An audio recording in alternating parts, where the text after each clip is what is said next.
Saudara, Aceh Culinary Festival kembali digelar di Taman Ratu Saifuddin Banda Aceh hingga 3 hari ke depan.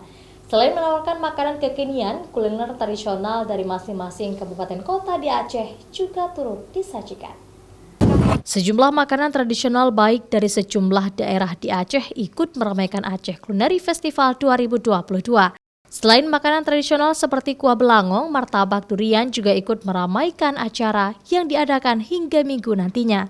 Selain makanan khas Aceh dari masing-masing kabupaten kota, kali ini Dinas Kebudayaan dan Pariwisata Aceh juga mengundang sejumlah provinsi tetangga seperti Sumatera Utara dan Padang untuk memeriahkan acara tersebut. Menurut saya lumayan seru ya untuk Banda Aceh yang selama ini kan COVID berkepanjangan. Jadi ini menjadi suatu tempat wisata baru lah, seperti suasana baru lah untuk orang-orang Banda Aceh.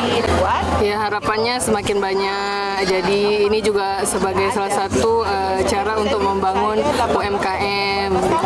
Jadi kan perputaran uang juga semakin banyak terjadi di Aceh. Selain itu, kali ini panitia juga mengusung konsep Go Green dari pelaksanaan kegiatan tersebut.